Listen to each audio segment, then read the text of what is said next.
नमस्कार। मैं कहानियाँ सुनाता हूँ की 706वीं कड़ी 706th एपिसोड में आप सभी का हार्दिक अभिवादन, अभिनंदन, स्वागत और आभार। दोस्तों, खतों के साथ साथ आज नई किताब बाबूजी साहब की पढ़ना शुरू कर रहे हैं।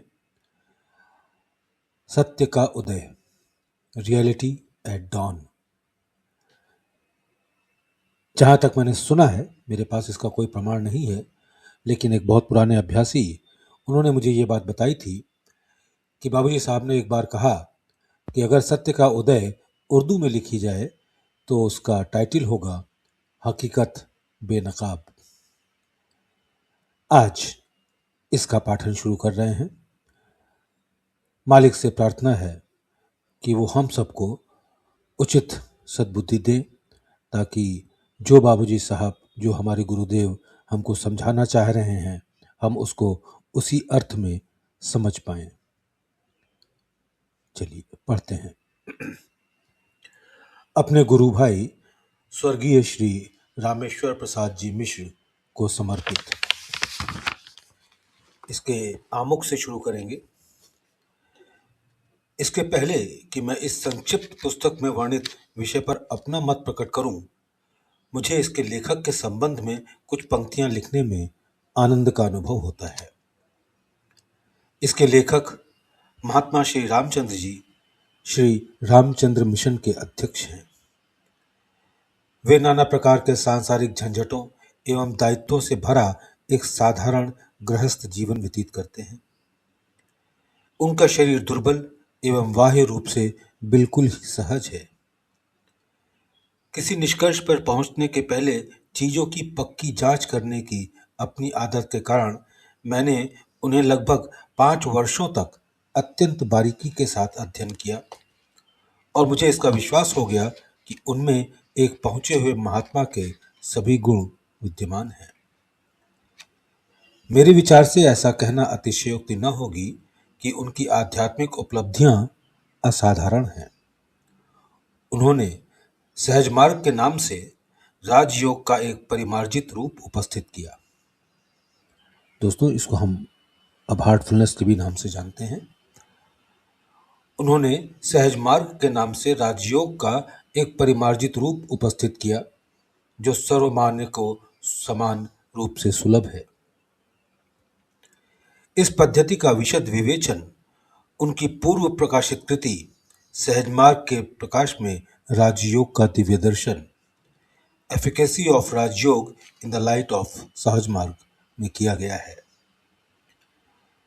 इस प्रणाली की विशेषता अभ्यासी में यौगिक शक्ति का संचार है, जिससे उसकी आंतरिक जटिलताएं मिट जाती हैं, चक्र शुद्ध एवं प्रकाशित हो जाते हैं एवं मार्ग सीधा और सरल हो जाता है।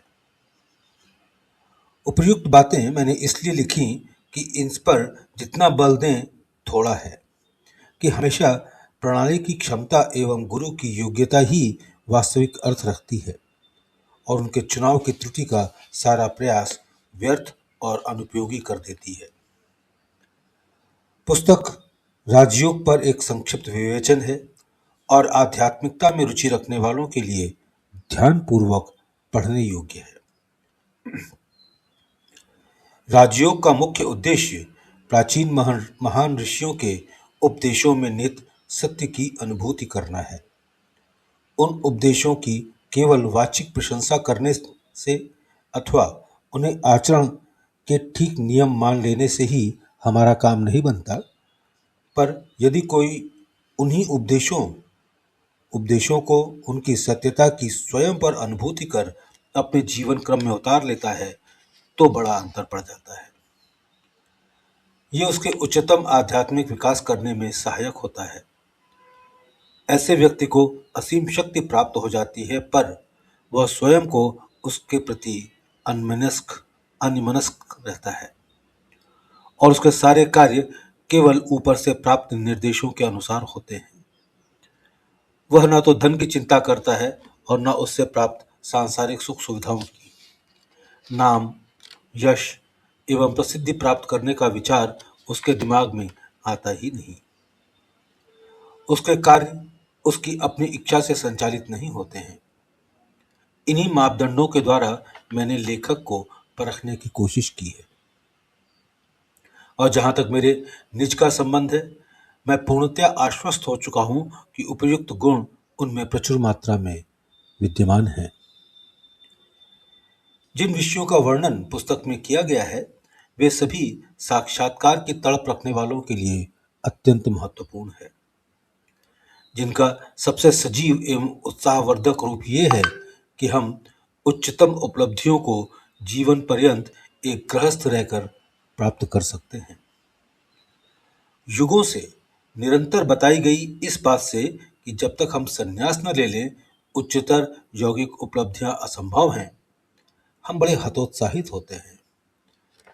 वैराग्य आध्यात्मिक जीवन के लिए आवश्यक अंग का लगभग हर मंच के सामान्य अर्थ सांसारिक बंधनों को तोड़ने एवं धर्म भिक्षु बनने का ही बताया जाता है। वास्तव में यह ऐसा नहीं है। राजा जनक का जीवन इसका ज्वलंत उदाहरण है। सभी दशाओं एवं परिस्थितियों में वैराग्य की स्थिति संभव है। यह समझने योग्य चीज है।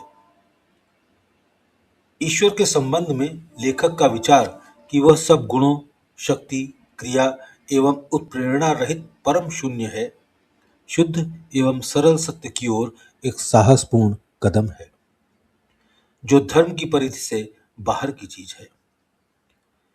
वास्तव में जैसा पुस्तक में बताया गया है, धर्म मनुष्य के मुक्ति मार्ग पर अग्रसर होने की तैयारी की प्रारंभिक स्थिति है। मुक्ति तभी हो सकती है जब मनुष्य आध्यात्मिकता का मार्ग अपनाता है।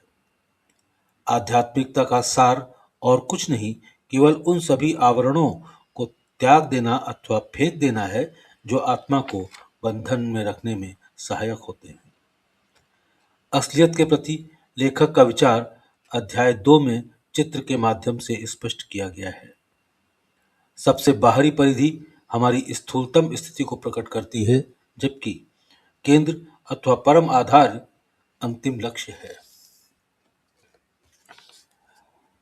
हमारी यात्रा सभी आध्यात्मिक अवस्थाओं से गुजरते हुए मानव पहुंच के अंतिम छोर तक होती है।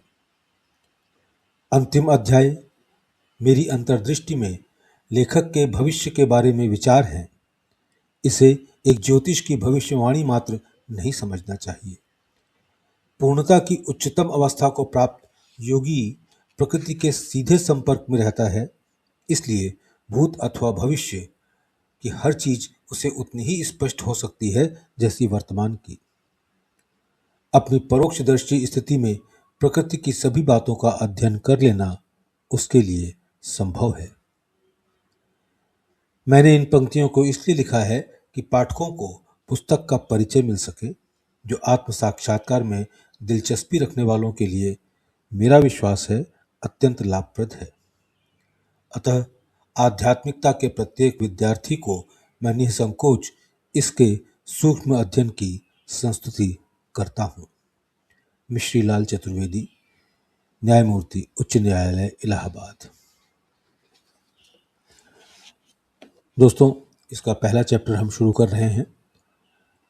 आप लोगों से एक रिक्वेस्ट करूंगा कि इसमें कई जगह कुछ बातें बाबूजी साहब ने डायग्राम के माध्यम से भी समझाई हैं, तो अगर हो सके तो इसको सुनते हुए आपके पास अगर ये किताब हो तो उसको खोल लीजिए और डायग्राम को देखते चलिएगा। पहला चैप्टर, धर्म। आदिकाल से ही मानव जाति की चेष्टा रही है ईश्वरोपासना, बाह्य प्रतीतियों का रहस्योद्घाटन एवं मूलभूत तत्व को ग्रहण करना। यही धर्मोत्पत्ति का कारण है।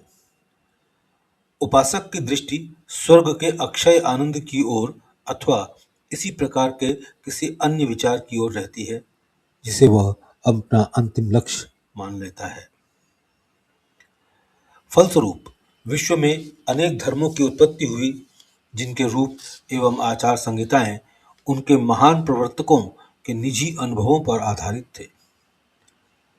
परंतु सहस्त्रों वर्ष के बाद भी जबकि पूर्ण वातावरण परिवर्तित हो गया है एवं जीवन क्रम में आमूल परिवर्तन आ गया है, उन्हीं रूपों को अपनाया जा रहा है।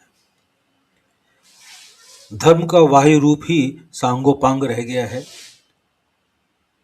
और आंतरिक सत्व समाप्त हो गया है। इसका फल यह है कि धर्म का माध्यम घिसा पिटा हो गया है और यह कहना अनुचित न होगा कि वर्तमान धर्म भूतकाल का केवल अवशिष्ट मात्र अथवा मृतकों की अस्थियों की भांति ही रह गया है।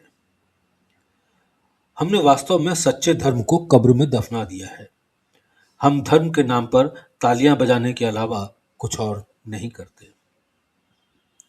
धर्म की सही आत्मा खो चुकी है और उसके स्थान पर केवल औपचारिकता ही रह गई है। अब केवल बाह्य रूप और कर्मकांड ही हमारी दृष्टि के सामने रह जाते हैं और हम उन्हें ही अत्यधिक कट्टरता एवं हठ द्वारा पकड़े रहते हैं, जिनमें सत्य का स्पर्श भी नहीं रहता। इस प्रकार असलियत में हमारा विश्वास घटकर लुप्त प्राय हो गया है। यह केवल विभिन्न रूपों तथा आडंबरों में ही विकृत हो जाता है। क्रमशः इसका पतन धर्मांधता अथवा पक्षपात में हो जाता है, जो दुर्भाग्यवश आधुनिक धर्म का स्थायी लक्षण हो गया है। औपचारिकता के प्रति हमारा अंधविश्वास हमें वास्तविकता के बारे में अंधेरे में डाले रहता है और अनजाने ही हम अपने अंदर उन लोगों के प्रति घृणा बढ़ा लेते हैं जो दूसरे रूपों एवं विधियों में विश्वास करते हैं। इसी के फलस्वरूप विभिन्न धर्मों के अनुयायियों में विद्वेष एवं कलह है। भारत ने राजनीतिक स्वतंत्रता प्राप्त कर ली है, किंतु आत्म स्वातंत्र्य अथवा आत्मा की स्वतंत्रता की अभी कमी है। उदार दृष्टिकोण एवं स्वतंत्र चिंतन की योग्यता का अभाव इसमें प्रमुख बाधा है। संपूर्ण वातावरण पक्षपात एवं प्रतिद्वंदिता से आप्लावित है। समाज तथा संस्कृति का संपूर्ण ढांचा उसी आधार पर स्थित है। सांप्रदायिक विद्वेष हमारी सभ्यता के पतन का मूल कारण है। आज भारत में 3000 से कम जातियां नहीं हैं और प्रत्येक की अपनी अलग इकाई है। प्रारंभ में ये जातियां श्रम के वर्गीकरण को सुलझाने के लिए श्रमिकों एवं शिल्पियों के विभिन्न संघों के रूप में गठित हो गई थीं, किंतु आज प्रत्येक संघ को अपने शेष समाज से अलग कर लेने का प्रयत्न करता है और एक स्वतंत्र इकाई के रूप में रहकर दूसरों के प्रति घृणा एवं ईर्ष्या का भाव रखता है। इस प्रकार संपूर्ण समाज विघटन की ओर अग्रसर हो रहा है। वह समय अब निकट ही है जब इस दुर्गुण की शीघ्र समाप्ति हो जाएगी। प्रकृति इस दोष को समाप्त करने के लिए कार्यशील है। काल चक्र से कोई बच नहीं सकता। जाति विद्वेष के तीव्र समर्थकों एवं प्रचारकों को इसे चेतावनी के रूप में लेना चाहिए। यदि वे समय रहते अपने को सुधार नहीं लेते तो वे उसके दुष्परिणाम से नहीं बच सकते। ईश्वर की इच्छा पूर्ण होकर ही रहेगी। पक्षपात सबसे बड़ा दोष है। आध्यात्मिक जीवन के लिए तो ये सबसे घातक विष है। यह व्यक्ति को अपने तक ही सीमित कर देता है, जिससे वह व्यापक दृष्टिकोण तक की पहुंच खो बैठता है। यह संकीर्णता उत्पन्न करता है और जो लोग इससे चिपटे रहते हैं उनकी उन्नति एवं विकास की संभावनाएं विनष्ट हो जाती हैं। पक्षपात से दूसरों के प्रति घृणा उत्पन्न होती है और यह प्रच्छन्न रूप में अपने झूठे बड़प्पन की भावना के अतिरिक्त और कुछ नहीं है। यदि हम इस दोष को पालते हैं तो अहंकार की वर्तमान जंजीर में एक कड़ी और जोड़ लेते हैं। फलतः हम असलियत से दूर हो जाते हैं। असीम की उपलब्धि इस प्रकार असंभव हो जाती है। धर्म के मूलाधार विश्व प्रेम के सर्वथा विलुप्त हो जाने पर वही धर्म जो सामान्यतः मनुष्य और ईश्वर के बीच एक कड़ी माना जाता रहा है, अब एक बाधा बन गया है। यदि हम किसी रूप अथवा प्रक्रिया की असली महत्ता एवं अंतिम पहुंच को समझे बिना उससे अपने आप को बांधे रहें तो ये कदाचित हमारी बहुत बड़ी भूल होगी। ईश्वर किसी धर्म विशेष या संप्रदाय के बारे में नहीं मिलता। वह कतिपय रूप एवं कर्म कांडों तक में ही सीमित नहीं है, न वह शास्त्रों के पठन मात्र में ही खोजा जा सकता है। उसे तो हमें अपने हृदय के अंतस्थल में ही खोजना पड़ेगा। ईश्वर के प्रति विभिन्न प्रकार की धारणाएं हैं। लोग अपनी समझ और योग्यता के अनुसार उसे विभिन्न प्रकार से देखते हैं। ईश्वर की आमतौर पर सबसे अधिक स्वीकृत धारणा शाश्वत शक्ति के रूप में है, किंतु दार्शनिक विचार इससे भी आगे जाता है और निर्गुण ब्रह्म की कल्पना करता है, जो हर प्रकार की विभिन्नताओं एवं विशेषताओं से परे है। वही अस्तित्व का मूल कारण एवं चरम तत्व है। वही समस्त जगत का चरम क्रियाशील केंद्र अथवा चरम आधार है। वह गुण, चेतनता और सक्रियता के परे है। उसी को परम ब्रह्म भी कहा जाता है। फिर ईश्वर की धारणा चरम सत्ता के रूप में की जाती है।